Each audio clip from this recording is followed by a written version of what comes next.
si jali-jali. Tompi dikenal sebagai pribadi yang multitalenta. Publik mengenalnya sebagai musisi, sutradara film, sekaligus dokter spesialis bedah. Lantas, seperti apa pemilik nama lengkap Tengku Adi Fitrian ini memutuskan pilihannya? Lulus SMA, gue nggak pengen jadi dokter. Gitu, lulus SMA gue bilang sama nyokap gue, yang bokap gue pengen ke IKJ, gue pengen sekolah film. Cuma nggak dibolehin. Akhirnya gue dipaksa, dalam tanda kutip sama nyokap, untuk lo harus jadi dokter. Dengan banyak pertimbangan lah. Untungnya secara akademik nilai gue oke. Jadi gue ke Bandung, UMPTN, keterima di UI untuk kedokteran. Jadilah gue dokter. Cuma ya di 2 tahun pertama ya gue rebel. Gue ngerasa aduh ini bukan tempat gue nih. Nah, sempat hampir keluar. Sempat hampir memutuskan gue aduh kayak terlalu berat nih. Nah, sampai suatu waktu gue kenal musik di kampus. Begitu gue kenal musik, gue ngerasa kayak, oh ini obatnya nih. Udah dari situ tuh kayak semua jalan kebuka gitu. Tiba-tiba gue bisa diundang main di luar, terus diajak perform di TV, terus dapat kesempatan buat rekaman. Semuanya itu panjang lah ceritanya. Intinya dapat kesempatan itu sampai akhirnya gue jadi penyanyi. Dan itu pula yang akhirnya bisa menghidupi, mengebalance karir gue sebagai dokter gitu. Dan ngebayarin sekolah. Jadi kalau ditanya kenapa gue jadi penyanyi, terus terang buat bayar sekolah. Gitu, di luar untuk menjaga gue waras aja. Gitu. So that's it. Seleranya dalam bermusik terpantik dari olah vokal teman sekolahnya. Tompi mencicipi panggung tak hanya dari bernyanyi, namun juga dengan bermain perkusi. Itu SMP kelas 2. SMP kelas 2. Ya udah, itu momen yang memalukan gue di atas panggung. Gue lupa benar-benar blast. Jadi sampai putaran pertama gue happy, gue senang, semua orang tepuk tangan, bagus keren gitu. Begitu abis solo, masuk putaran kedua nyanyi, gue lupa melodinya, gue lupa liriknya. Excited ya, over excited. Ya udah, gue langsung bengong di atas panggung sampai akhirnya gue cuma nana doang, tapi gue kelarin. Cuma gue udah ngarang.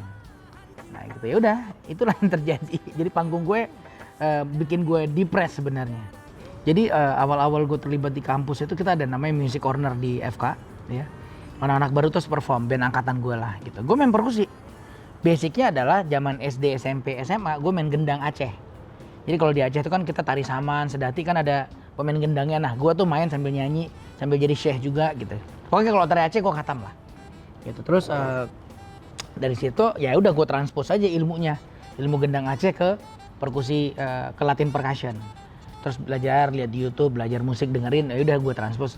Nah, awalnya gue jadi pemain perkusi. Itu gue ingat banget, itu tahun 97. Padahal gue gak pernah nulis lagu, and I don't know how. Gue cuma melihat ini kesempatan.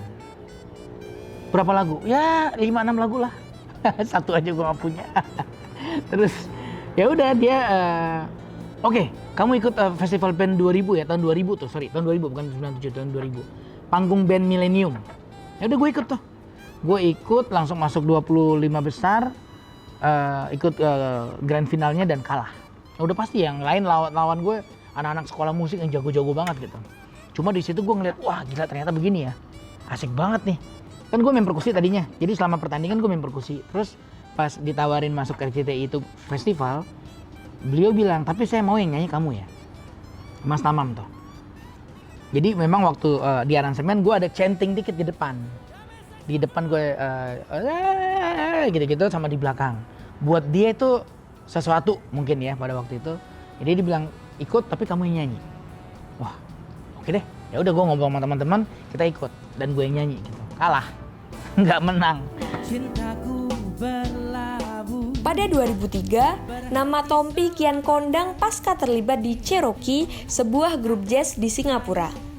Di sela-sela kesibukannya, sang dokter bedah ini pun masih mampu melahirkan 10 album musik. Hingga di awal 2022 ini, Tompi merilis lagu yang bertajuk Makan Teman.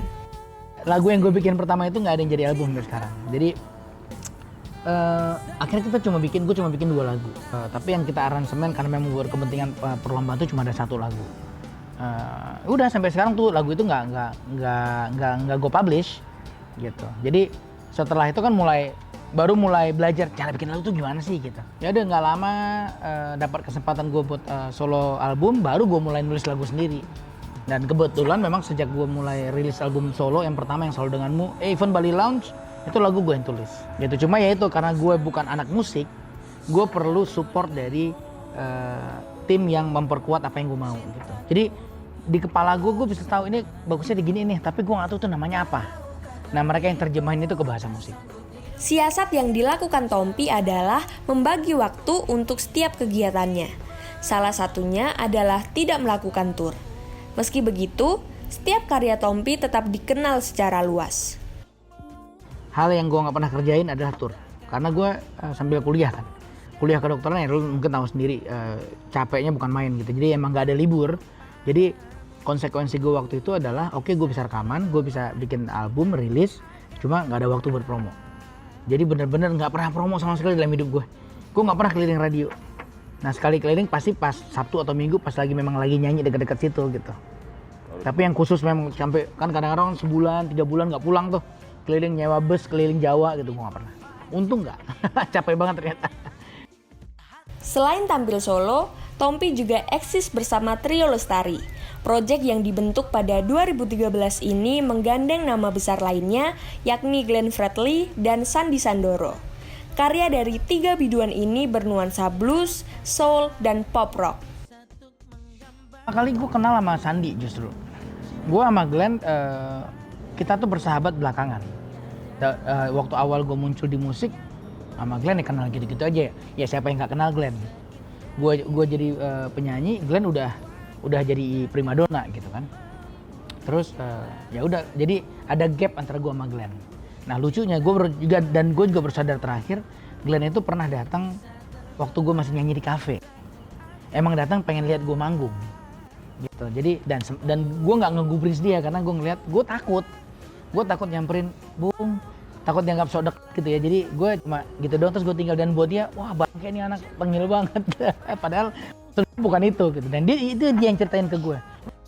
Sandy kita ketemu di ulang tahun suaminya Cornelia waktu itu. Nah Sandy nyanyi, abis itu gue nyanyi. Di situ gue kenal Sandy, wah anjing nih anak keren amat suaranya gitu. Ngobrol, terus ketemu lagi di acara TV, dia bilang, Tom ayo dong bikin konser bareng di konser lo atau di acara lo gitu. Terus gue bilang jangan feature deh, kita bikin konser bareng aja. Nah disitulah pertama kali gue akhirnya ngobrol sama Anas dari Prambanan, hubungin, Mas bikin konser yuk gitu. Gue pengen bikin lo konser nih di Jogja gitu, tapi bareng-bareng sama siapa ya gitu. Sama Sandi aja, wah keren tuh Mas Sandi, boleh gitu. Terus tunggu dulu, gue bilang gitu. Gue pengen ngajak satu orang lagi nih, kayaknya berdua kurang nih, harus bertiga. Gue ajak Glenn. Jadilah Trio Lestari. Nah waktu gue kontak Glenn langsung nyambut baik. Wah ayo, nah dia kan sebenarnya secara kelas ya waktu itu ya dia jauh di atas gue sama Sandi lah. Ya Glenn itu udah primadona gitu. Di 2020, Trio Lestari harus tabah kehilangan satu personilnya. Lantas, bagaimana kelanjutan pelantun Gelora Cintaku ini pasca meninggalnya Glenn Fredly? Ya Glenn tuh visioner, dia punya banyak hal yang mungkin nggak kepikiran sama musisi kebanyakan. Kita bikin gini. Akhirnya ya udah, jadilah format Trio Lestari itu bukan lagi gitu. Kita tuh udah berbudaya di atas panggung gitu. Sampai terakhir kita masih ya Trio Lestari akan jalan. Kita lagi nyiapin project sama gua sama Sandi dan akan tetap ada Glenn gitu. Jadi gua ngerasa nggak mungkin Trio Lestari itu dibubarin atau diganti sama orang lain buat menggantiin Glenn ya. Itu lu mau nyari siapa yang bisa ganti dia. Jadi emang ya Glenn is there gitu, tetap akan ada di sana.